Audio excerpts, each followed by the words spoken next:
Halo semua, saya Salsaraya Fatureski. Di sini saya akan menjelaskan secara singkat mengenai implementasi aksi bela negara sebagai mahasiswa dalam kehidupan sehari-hari. Jadi seperti yang kita ketahui bahwa peran mahasiswa dalam bela negara adalah bagian dari menjaga ketahanan nasional. Sekaligus mahasiswa seharusnya mampu untuk berpikir mengembalikan dan mengubah kondisi negara ini menjadi negara yang ideal dan mampu bersaing. Terdapat 5 dasar dari bela negara. Yang pertama yaitu cinta tanah air, yang kedua sadar berbangsa dan bernegara, yang ketiga yakin pada Pancasila sebagai ideologi negara, yang keempat rela berkorban untuk bangsa dan negara, yang kelima kemampuan awal bela negara baik secara psikis maupun secara fisik.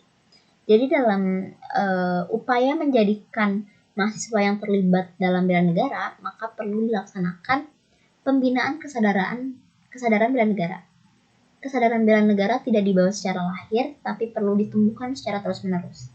Karena itu, pembinaan bela negara adalah upaya yang tanpa henti untuk menyesuaikan dengan tuntutan perubahan perkembangan zaman. Jadi bela negara yang dapat dilakukan saat ini, seperti kegiatan pencegahan kerusakan lingkungan, menciptakan kedamaian antar ras, suku, agama, dan yang ketiga serta mencerdaskan kehidupan bangsa.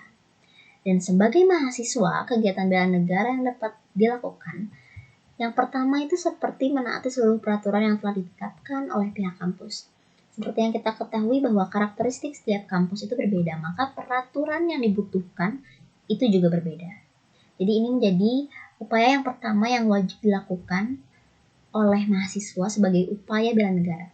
Yang kedua ada masuk kampus tepat waktu. Ini penting sekali ya. Dan yang ketiga, belajar dengan giat, rajin, dan sungguh-sungguh. Yang keempat ada menghormati dosen. Yang kelima ada bersosialisasi. Yang keenam berkontribusi dalam berbagai kegiatan sosial. Ini penting sekali untuk pertumbuhan karakter mahasiswa. Yang ketujuh ada aktif dalam berorganisasi. Jadi setelah bersosialisasi, setelah berkontribusi, alangkah baiknya jika kita aktif dalam berorganisasi. Yang kedelapan, hidup bertoleransi. Seperti yang kita ketahui setelah kita bersosialisasi, setelah kita berorganisasi, kita akan mengenal banyak orang, kita akan mengenal perbedaan karakter latar belakang orang-orang. Maka kita sebaiknya hidup bertoleransi, karena dalam menghargai perbedaan suku, ras, agama, bahasa, dan budaya.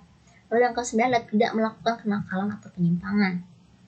Ya, jadi setelah yang kita lakukan tadi bersosialisasi dan berorganisasi, kita akan menemukan kenakalan atau penyimpangan yang biasanya dilakukan oleh mahasiswa ya.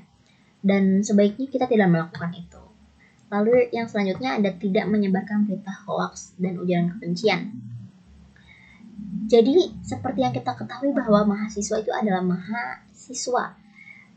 Kita sudah seharusnya mengetahui apa yang baik dan apa yang tidak. Maka ketika kita tahu apa yang tidak baik, kita hindari, seperti tidak menyebarkan hoax ya dan ujaran kebencian.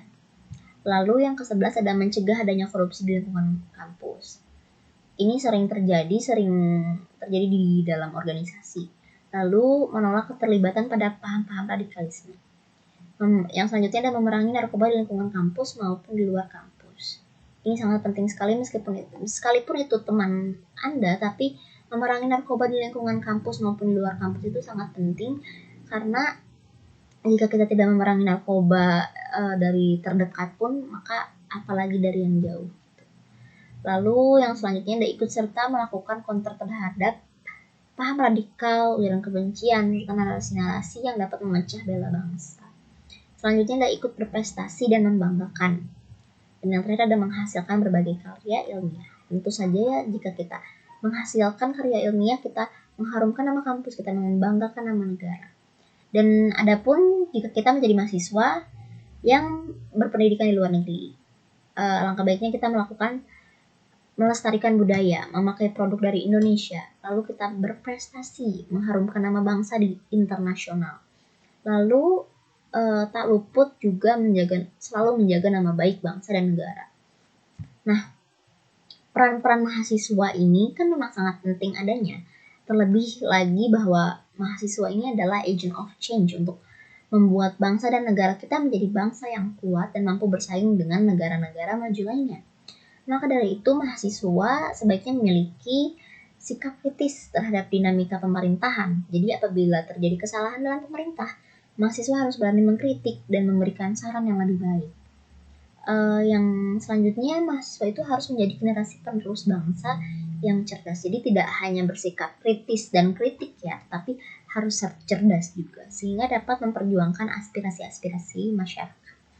Jadi sekian saja penjelasan singkat dari saya. Mohon maaf apabila ada kesalahan. Terima kasih.